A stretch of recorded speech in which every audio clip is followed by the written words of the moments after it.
인류의 시작과 함께 성장한 농업. 농업의 발전은 곧 인류의 발전이기도 했습니다. 하지만 수세기 동안 인류는 산업화에 집중했고 그 결과 기후가 변화하면서 농업 환경도 변했습니다.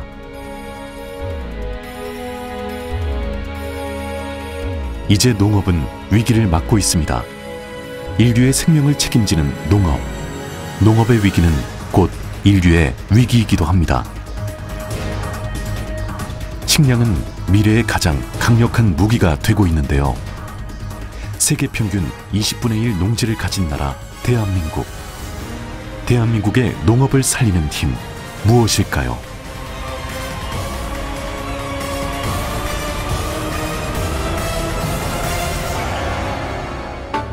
경기도 평택시 청부읍.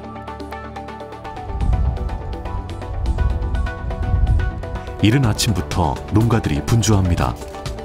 농번기 시작과 함께 논에 있어야 할 것 같은데 여기서 도대체 무얼 하는 거죠? 오케이. 여기는 그 모짜리 싹을 키워서 육묘하는 육묘장입니다. 판매도 하고 자가 소비도 하고, 여기서 보통 한 1년에 한 15,000장 정도 이렇게 육묘를 하고 있어요. 농사의 승패는 벼 모종을 얼마나 잘 키웠냐부터 시작된다고 하는데요. 오늘부터 벼 모종을 논에 옮겨 심을 거라고 하는데 저 모종 다 심으려면 하루가 모자랄 것 같습니다. 농사 경력 30년인 베테랑 농부 이정환 씨. 육모 사업을 진행할 만큼 처음부터 큰 규모로 농업을 시작한 건 아니었습니다.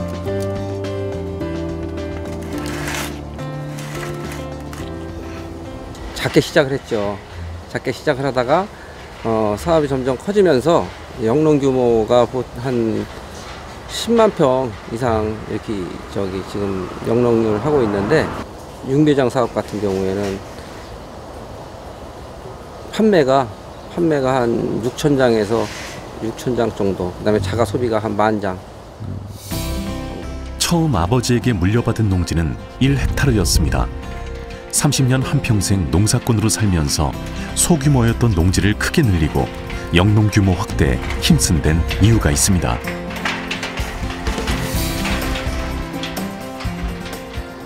쌀값이 많이 하락이 되면서 소규모 농가들이 죽어요. 소규모 농가들이 농사를 질 타산이 안 맞기 때문에 한 200타, 2헥타, 3헥타 이렇게 해서는 타산이 안 맞으니까 2000년대 들어서면서 다양한 먹거리가 등장하고 또 현대인들의 식생활이 변하면서 쌀 소비가 가파르게 감소됩니다. 여기에 FTA로 인해 쌀 수입량이 증가하면서 쌀 공급 과잉 현상이 뚜렷해지는데요. 이는 고스란히 쌀 가격 하락에 영향을 미쳤습니다. 한 달이 무섭게 떨어지는 쌀값은 농촌 경제를 송두리째 흔들었습니다. 소규모 전업농 경우 농사를 포기할 수밖에 없는 현실에 마주서게 된 건데요. 이에 농업 환경에 맞춘 변화가 필요했습니다. 농가의 이제 흔히 말하는 농업 경쟁력 강화 부분입니다. 그러니까 농업의 경쟁력이 강화되려면은 이 농산물 가격이 보다 이제 값싼 농산물 가격을 할 수 있어야 되는데, 그러면 이제 생산비를 낮춰야 되고, 그 생산비를 낮출 때는 농가가 영농 규모가 커야 그만큼 그 생산비를 절감할 수 있기 때문에 농업 경쟁력 강화 차원에서 영농 규모화 사업이. 소규모로 농사를 시작했던 이정환 씨 역시 발빠르게 농지를 늘리며 영농 규모화 농업인으로서 경쟁력을 갖춥니다. 그 덕에 아버지께 물려받은 농지를 지킬 수 있었던 건 물론 이젠 분홍을 꿈꾸고 있다는데요. 마음이 여유로워설까요? 부부간의 깨도 쏟아집니다. 가자. 사모님이시죠? 예. 애인이에요. 애인이야. 아니, 애인이. 부모를 애인이라고 그러지. 예? 부인을 애인이라고 그러지, 그럼. 아, 사모님이세요? 네. 아. 네, 애인이라고 부르세요? 아니, 그러지 않아요? 못생긴 애인도 그러니. 손발이 척척 맞는 데는 다 이유가 있네요. 어이, 달인. 예? 달인. 아니, 농사를 짓는 것도 힘든데 네. 지금 아버님 말씀 들어보니까 네. 아니 농사를 너무 크게 지셔가지고 힘드실 것 같은데 어떠세요? 저 일을 안 해서요. 그 얘기는 못 해요. 예? 예, 많이 안 시켜서요. 그런 말을 못 해요. 그건 근데- 나가지 마세요. 그래도 일이 많으시잖아요. 네. 물론 이제 농한기도 있지만 이렇게 농번기가 되면 진짜 놀 곳에 없이 바쁘시면 이렇게 어머님도 같이 힘드실 텐데 어떠세요? 뭐 힘든 거나 뭐 애 아빠가 힘든 거죠. 자랑스럽죠. 사회로 나가도 상관없는데 그래도 농사 아버지 이어서 농사 하려고 여기 뿌리를 박은 거니까.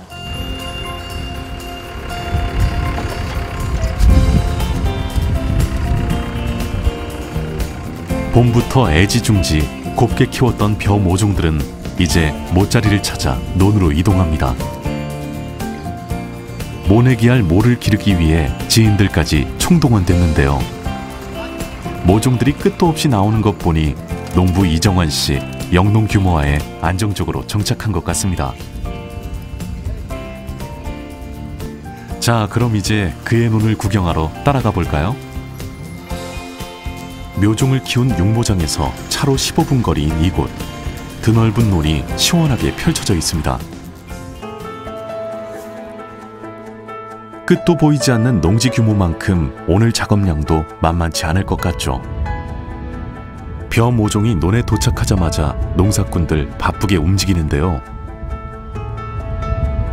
농작물은 주인의 발소리를 듣고 자란다고 하죠. 농사의 시작을 알리는 발소리가 여기저기 분주하게 들리는데요. 도대체 규모가 얼마나 되나요? 오늘 분량이 8,000장 합니다. 8,000개요? 네. 얼마나 걸려요? 시간이 이렇게 하루 왼종이 걸린다고 봐야죠. 오늘 이제 한 해 농사의 첫 준비 이제 하시는 거네요. 그렇죠.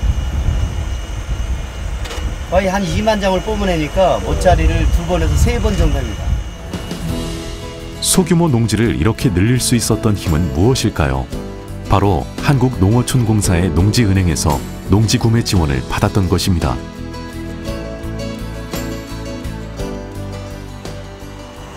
농기계 작업까지 하면은 그 봄에는 15만 평 하고요. 가을에는 한 30만 평 해요.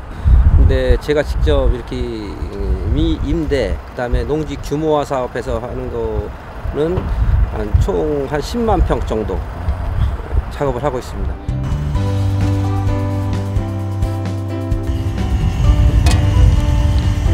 처음에는 어려움을 많이 겪었죠. 근데 농지은행에서 농지 구입 자금을 지원을 해줬어요. 실질적으로다가는 그 당시에 자금은 별로 없었지만 땅 가격도 그 당시에는 굉장히 저렴했어요. 뭐 한 5만 원 정도 갔기 때문에 한 3만 원 정도의 자금 지원을 받아서 자기 자본이 좀 적더라도 많은 땅을 좀 구입을 할 수 있는 그런 여건이 돼서 그것이 밑거름이 돼서 지금은 조금씩 늘려가고 있는 그런 상황입니다.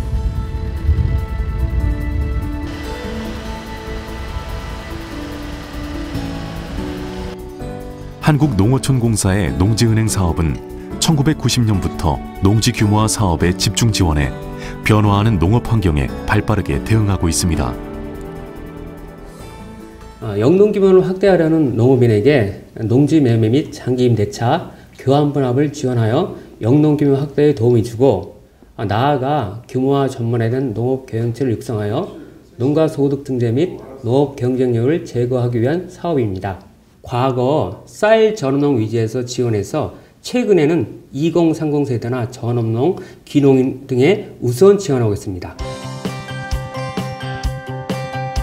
농지 규모화 사업은 작년까지 약 7조 2,900억 원을, 과원 규모화 사업은 2004년부터 작년까지 3,700억 원을 지원했는데요.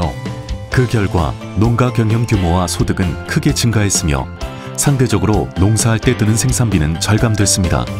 농촌 경제에 확실히 힘을 보태주고 있는 한국농어촌공사의 농지은행. 그리고 또다시 변하는 농촌 환경에 맞춰 2017년 농지은행의 지원 내용 역시 달라지고 있다는데요. 그러니까 쌀 전업농 중심의 지금까지 육성이었습니다. 하지만 이제 쌀도 지금도 중요하지만 쌀보다 더 중요한 것이 이제 이런 이제 밭농업, 이제 밭작물이기 때문에 이런 이제 밭작물 재배 농가의 전업화에 대한 좀 좀 규모화 지원 사업이 좀 필요할 것 같고요. 또 하나는 지금까지 이렇게 이제 지난 20년 넘게 이렇게 이제 쌀 전업농 지원이 있었는데 이제 이분들이 이제 곧 은퇴할 시기가 다가옵니다. 그래서 이제 지금까지 이렇게 지원되어서 이제 규모화된 농가가 다시 이제 뭐 자식들한테 상속을 한다든지 그렇게 함으로써 다시 농지가 세분화될 수 있는데 이렇게 다시 세분화되지 않도록 제도 좀 보완이 좀 같이 병행될 필요가 있을 것 같습니다. 현재 한국농어촌공사는 밭작물 농가와 과수작물 농가의 지원 제도를 대폭 개선해 농촌 다양화에 앞장서고 있습니다. 이에 과원 규모화에 369억 원을 투입했는데요. 특히 2030 젊은 농업인 육성에 총력을 기울여 농업 강국으로 향해 가는 대한민국 농업의 미래를 차근차근 준비하고 있습니다.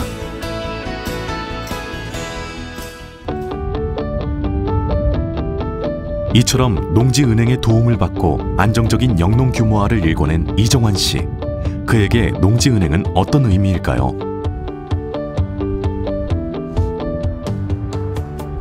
많은 도움이 되죠.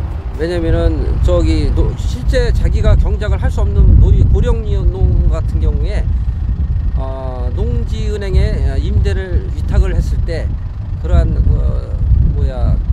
후계자가 없는 그런 분들은 지방공사에서 그런 거를 대신 연결을 해주고, 또한 농지가 규모가 작은 사람들은 임대 수탁이나 이런 거를 통해서 농지 규모화를 확대를 할 수 있는 그런 여건을 조성할 수 있기 때문에 굉장히 도움이 된다고 봅니다.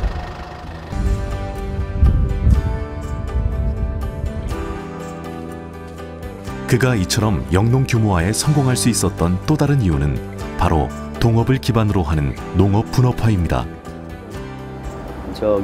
이름만큼 성과를 이뤘으면 좋겠고, 우리 단했던 분위기에서 이렇게 다 각자 일을 분할해서 하니까 힘든 건 없을 거야. 그래서 해주면은 올해도 좋은 성과가 있을 것으로 보고. 늘 일손이 부족한 농촌에서 대규모 농업을 효율적으로 운영하기 위해서 동업을 선택한 것입니다. 육매장으로 해서 키웁시다. 내년부터는. 동생 이용환 씨와 지인 최명락 씨, 그리고 이정환 씨까지 세 사람은 각각 육묘 사업과 농기계 분야를 맡아 사업 운영을 하고 있습니다.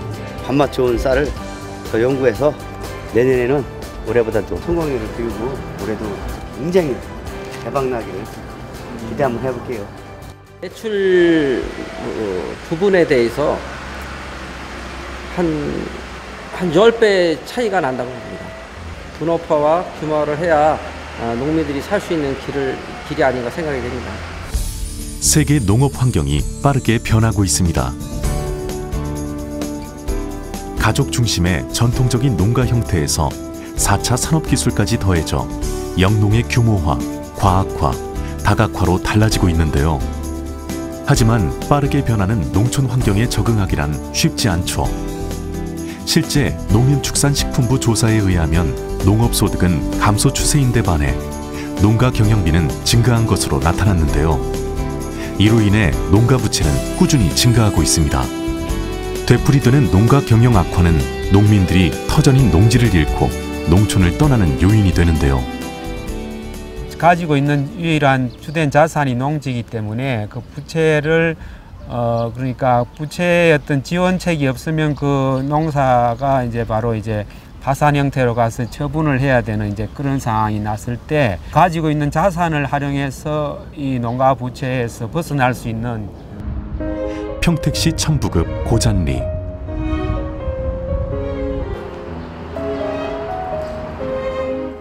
올해로 흙과 함께한 지 40년이 되는 김현준 씨.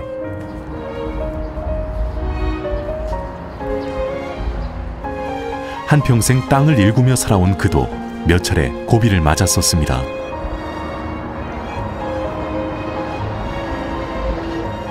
몇 해 전엔 생명과도 같았던 농지를 잃을 뻔했는데요.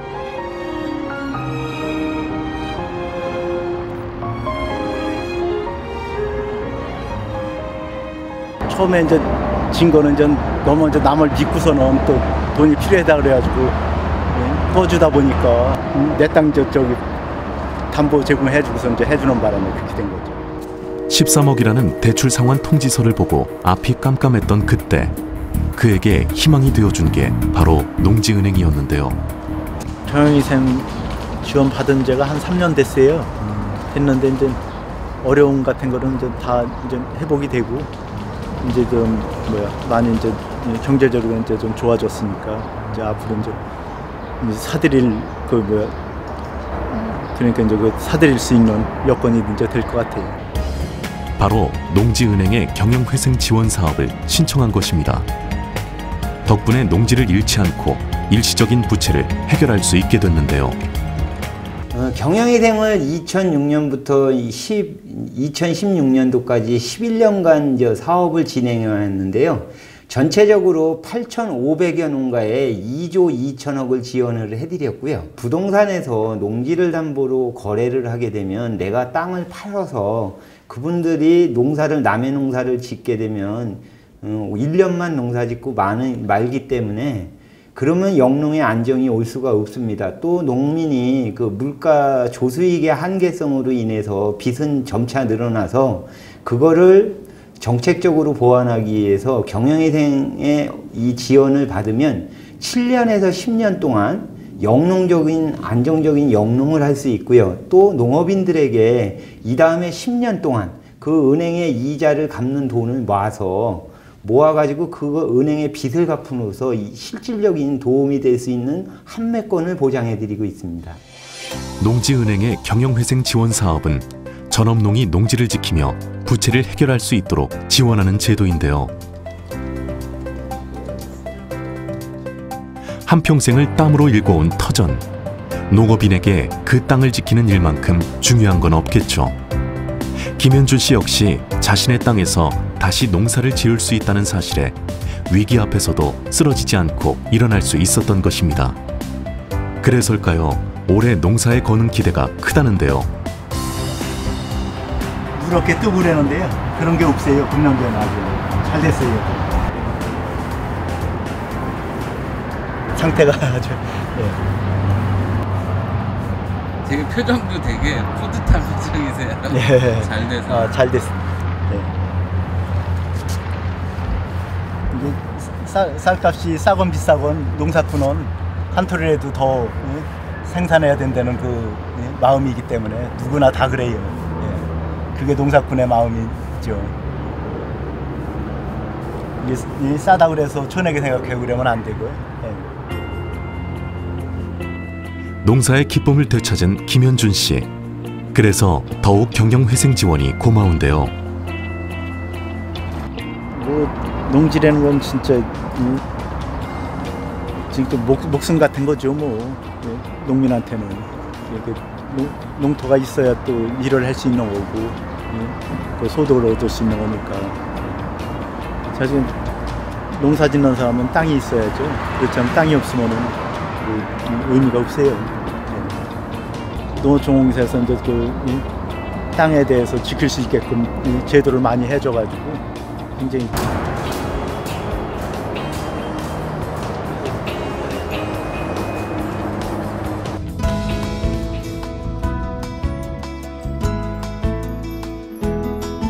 집 앞의 텃밭에서 아내 미화 씨를 만났는데요. 저 파가 이거는 시원해. 좋아하면서 얻어온데 이게 씨 자체래 이게. 시원해. 그렇죠. 보셨죠? 이제 이 주위에 이제 텃밭은 이제 주사람이 이제 관리를 하다 보니까 굉장히 힘들어요. 밭일이 워낙 일이 많아가지고. 근데 뭐 이렇게 하시는 게 많으세요? 하는 거요? 하는 게 뭐 많아요. 네, 심어 놓으신 게. 네, 심어 놓은 거. 텃밭이라 옥수수도 심고 참외도 심고 애들하고 먹으려고 고추도 심고 토마토, 가지, 오이 다 여기 다 있어요. 만물밭이에요. 그러면 뭐 어머님이 더 많이 하시는데 아버님은 쌀 농사 하나 지시자. 논으로. 전업적으로 해야지. 예? 전업적으로 해야지. 이것저것 하다 보면은 죽도 밥도 안 돼. 그래. 예. 김현준 씨가 국민 먹거리를 책임진다면 아내 미화 씨는 가족의 먹거리를 책임지고 있는 거네요. 사실 아내는 시골 생활이 썩 내키지 않았다고 합니다. 그렇게 시작한 시골 생활이 30년 세월을 훌쩍 건너뛰었습니다. 저도 이제 시골에서 자랐어요. 그래서 시골이 싫었어. 엄마가 6남매 맏며느리로 힘들게 사시는 거 보고 난 절대 시골로 안 가고 맏며느리 안 간다 했는데 6남매 맏며느리에다가 시할머니까지 계시더라고요. 시집 왔는데 한 3년 정도 살다 나와서 살 거다 해서 희망을 가지고 왔는데 와서 보니까 아버님이 완전 기계치셔요. 자전거 하나도 못 하시는데 어떻게 나가요. 농사는 많은 더 해야 되는데 그래서 그냥 눌러 살기로 했어요. 이제 남편 못지않은 프로농부로 누구보다 농지에 의지하면서 하루하루를 보내고 있는데요. 농지은행의 경영회생 지원으로 농사의 기쁨과 가정의 행복을 되찾은 김현준 씨.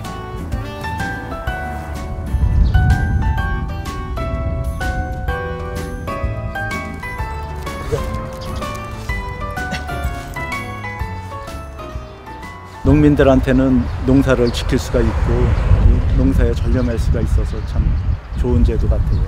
예, 아주 항상 감사하게 생각합니다. 자산 손실 방지 효과가 한 8,500억 정도 돼서 1인당 한 8,700만 원 정도 되고요. 좀 더 경영회생을 미래를 보고 지금은 좀 어렵지만은 미래의 꿈을 가지고 우리 농지은행의 경영회생에 지원을 받으셔서 미래의 꿈을 실현할 수 있는 정책적인 지원을 받을 수 있는 사업이고요. 정책적 한계성도 있지만 좀 더 농업인에게 가까이 접근할 수 있도록 이자 한매 이자율이라고 해서 이자도 좀 경감을 하고 또 그 농지 지가도 지금 20만 원까지 돼 있는데 그거를 상향 조정할 수 있는 등 농업인에게 좀 더 다가갈 수 있게끔 제도 개선을 할 예정입니다. 농업인들이 삶의 터전을 지켰을 때, 농지가 본연의 의미를 유지할 수 있을 때, 대한민국은 농업 강국으로 우뚝 설 수 있을 것입니다. 농지를 지키는 일, 그것이 바로 우리 농업 미래를 지키는 일인 것입니다.